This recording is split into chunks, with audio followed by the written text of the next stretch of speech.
मैं आपको राइटिंग में देता हूं कि ये भी तबाह होंगे, फौज सबसे पहले तबाह होगी, क्योंकि मुल्क बैंकरप्ट होगा, किधर जाएगा मुल्क। मैं आपको सीक्वेंस बता देता हूं ना। ये जब से आए हैं रुपया गिर रहा है, स्टॉक मार्केट, चीजें महंगी, डिफॉल्ट की तरफ जा रहा है पाकिस्तान। अगर हम डिफॉल्ट कर जाते हैं इसका मतलब पाकिस्तान बैंकरप्सी की हो जाता है।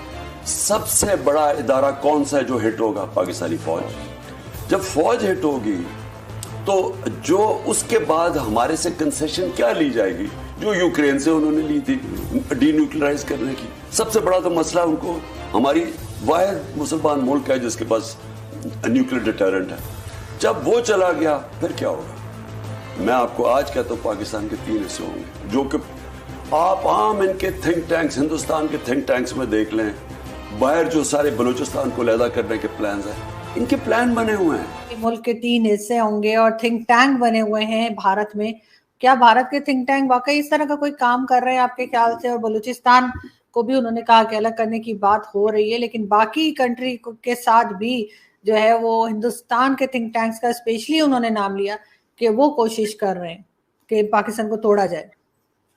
देखिए आरजू जी, दुनिया में कोई किसी को तोड़ नहीं सकता, अपने कर्म और फल होता। हमारे यहाँ कहते हैं कर्म जैसा आप पेड़ बोओगे बबूल का तो सेब तो उगेंगे नहीं। अब यहाँ देखिए, for a change I partially agree with mister Niazi, for a change no I don't agree most of the things. देखिए अब यहाँ परिस्थिति क्या, हमें इस परिस्थिति को समझना पड़ेगा। डिफॉल्ट प्रोबेबिलिटी आरजू जी, मैं आपके शो पे अपने नेशनल टीवी पे कब से कर रहा हूँ, default probability default probability default probability 13-14 last time थी, आज के डेट में 15-16 है। पीछे $8 बिलियन लाए शरीफ साहब, उससे डिफॉल्ट प्रोबेबिलिटी बढ़ती है। This I have told on my national TV also, because वो किस कंडीशन पे लाए, कैसा पैसा आया, क्या आया, चाइना को आपने कितना देना, चाइना के पैसे की टर्म्स क्या है, उसकी कंपाउंडिंग क्या, उसका कंपाउंड इंटरेस्ट क्या, और उसकी डिफॉल्ट में आपने क्या गिरवी रखा और क्या देना, ये तो किसी को नहीं पता।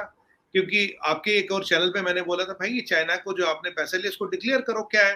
वो बोले नहीं साहब, यहाँ एस्टेब्लिशमेंट का अनरिटन लॉ है, चाइना से जो भी हिसाब किताब है, क्या टर्म्स है, क्या कंडीशन है, क्या गिरवी है, क्या लेना, क्या देना, इंटरेस्ट क्या, कंपाउंड क्या, डिफॉल्ट क्या, कुछ डिक्लेयर नहीं कर सकते। कह रहा इमरान खान साहब ने कोशिश करी थी तो उनकी नौकरी निकल गई इसी चक्कर में।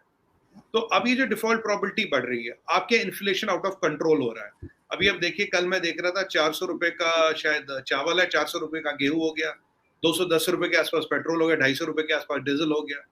तो ये जो हाइपर इन्फ्लेशन में आप जा रहे हैं आरजू जी, हाइपर इन्फ्लेशन इकोनॉमिक्स में इज अ टर्म यूज, अगर एक बार कंट्री हिट करे इट्स इरिवर्सिबल। ये आपको मैं पहले भी कई बार बता चुका हूँ, आपके शो पे भी कई और शोज पे बता चुका हूँ। Hyperinflation as per economics is not reversible. Hit हो गई, ये टिपिंग पॉइंट है, क्रॉस कर गए। अभी क्या हो रहा है, देखिए इंडिया के थिंक टैंकों का कोई रोल इसमें है नहीं। इंडिया का थिंक टैंक कोई जाके वहां मतलब आपकी इकोनॉमी खराब तो कर नहीं रहा, ना वहां प्राइस बढ़ा रहा, ना वहां गेहूं बढ़ा रहा। आप बताइए, इंडिया की थिंक टैंक्स तो एनालिसिस करते हैं कि what can be the future, because we have to keep on thinking. आप नेबर है, आप न्यूक्लियर एनेबल्ड स्टेट है, फ्यूचर क्या है भाई, अगर कल को ये टूटेगा हमारा क्या होगा, how are we impacted, so we have to think of all the scenarios. Arzoo ji 2019 में 2019 on our national TV debate prime time, I have told the way Pakistan is going, it will break into 4 pieces, not 3, it will break into 4 pieces with time to come। क्योंकि यहाँ एक बात सीधी सी बात है, inflation का control नहीं है, foreign exchange reserve है नहीं, आप ऐसा क्या बनाते हो जो आप दुनिया को दें, कुछ भी नहीं आपके पास, ठीक है। आप कब तक इस्लाम का चूरन बेच बेच के दुनिया से पैसे ले नहीं दोगे। 8 बिलियन 10 बिलियन डॉलर का इस इकोनॉमी में क्या डिफेंस बजट सस्टेनेबल है, जिसमें से $4 बिलियन तो आप उठा के चाइना को ही दे रहे, तो खिलौनों के लिए उनके लिए, बाकी $4 बिलियन में तनख्वाहें देते हो, जो पर्क्स है वो अलग है, मतलब अगर आप ये सब हम मिला के देखें, 10 से 12 बिलियन डॉलर का defence budget at this economy is unsustainable. जब इतना तो फॉरेन एक्सचेंज रिजर्व नहीं है, इन्फ्लेशन पे कंट्रोल है नहीं, डिफॉल्ट प्रोबेबिलिटी दिन ब दिन बढ़ रही है, तो होगा क्या, होगा कि it will ultimately break up. And mister Niazi is right, what is the threshold है न्यूक्लियर आर्सेनल, नेगोशिएटिंग पॉइंट क्या, डिस्कशन पॉइंट क्या दुनिया के साथ। देखो जी, हमारे पास ये न्यूक्लियर आर्सेनल है, इधर उधर के लोगों के हाथ ना चला जाए, यही तो नेगोशिएटिंग पॉइंट है। और तो नेगोशिएटिंग पॉइंट कोई है नहीं। आपको बताओ, आपके में नेशनल टीवी पे था कुछ दिन पहले, आप आरजू जी विश्वास नहीं करेंगे, एक एनालिस्ट साहब बैठे थे पाकिस्तान से, कहते हैं आपका national TV, the main national TV off Pakistan, only English channel, कहते हैं कि 800 मस्जिदें इंडिया में गिरा दी बीजेपी आरएसएस ने। ठीक है, सुनिएगा, मैंने बोला भाई साहब आपके पास लिस्ट तो होगी, कहीं गूगल में कोई नाम पता होगा ना 800 मस्जिदों का। मैं कहा चलो 80 बता दो, 80 का ही लिस्ट दे दो, 800 बता, शायद जीरो वीरो इधर उधर हुल गया। कुछ नहीं बोला। मैं कहा चलो 8 के नाम बता दो भाई, 800 बता रहे हो, 800 की लिस्ट है नहीं, 80 की लिस्ट नहीं, 8 के नाम तो याद होंगे कि ये मस्जिद ये जगह, नाम बता नहीं पाए। मतलब अगर यहाँ इतना प्रोपोगंडा नेशनल टीवी पे हो रहा है, इतना लोगों को झूठ बोल रहे हो आप नेशनल टीवी पे, ये बता ही नहीं रहे हो हालत क्या हो रही है। For a change I think Imran Khan Niaz is speaking the truth. हमारी दिक्कत ये है, यहाँ नीचे श्रीलंका, यहाँ पाकिस्तान, और वहां चाइना को तो पता ही नहीं, वहां तो अल्लाह ही मालिक है, वहां अंदर क्या हो रहा है कुछ नहीं पता। Nobody has a goddamn idea। यहाँ आप और हम बात तो कर लेते, वहां तो बात ही नहीं करते। जहां तक आप पाकिस्तान के टीवी की बात कर रहे थे, जो कि आप यकीनन पीटीवी की बात कर रहे होंगे, तो वो पीटीवी का जो आजकल स्टैंडर्ड हो गया, वो तो आपको जाके मालूम हो ही गया कि वो 800 क्या, वो 8 भी नहीं बता सके। तो जिस और अगर आप जाके उनको चेक करेंगे कि जब ये शो अपलोड हो जाता है, तो आपको मालूम होगा कि जो लोग आपके साथ उस पे डिबेट कर रहे थे, उनके घर वाले भी वो चैनल नहीं देखते। अब आप लोग काबुल में क्या कर रहे हैं? क्या काबुली पुलाव खाने गए? खिड़की दरवाजे बंद करके एक छोटा सा रोशनदान हमने खुला रखा, ताकि कम्युनिकेशन चैनल थोड़ा बहुत चलता रहे। अभी जो हमारी डेलीगेशन जा रही है, ये जा रही है काबुल, देखने की जो हमने ह्यूमैनिटेरियन एड दिया है उसका क्या हुआ। आज तक हम 5 बिलियन से 8 बिलियन डॉलर एड और इन्वेस्टमेंट्स में काबुल में कर चुके हैं। 400 प्रोजेक्ट्स हमने काबुल में कंप्लीट करके दिए। काबुल का पार्लियामेंट हमने बनाया।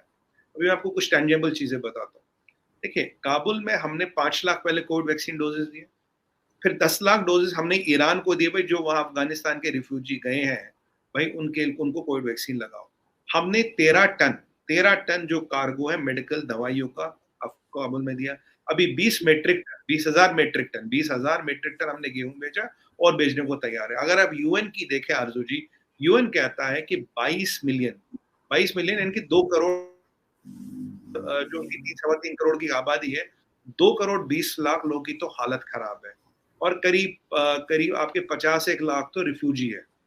मतलब नॉट गुड, ओके, मतलब 70% of the country is in disarray. फिर हमने यूनिसेफ के थ्रू अपने 6 करोड़ वैक्सीन भी हमने दी है, भाई पोलियो वैक्सीन, भाई ये भी आप लगवा लो काबुल में या जहां जहां जरूरत है।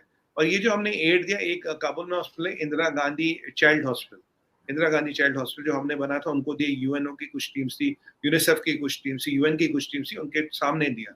अब इतना हमने रिलीफ दिया, और हमें पता भी बहुत जरूरत है, क्योंकि ये जो आपको मैं बता रहा हूँ, यूएन की रिपोर्ट ये अभी कुछ दिनों पहले ही आई है।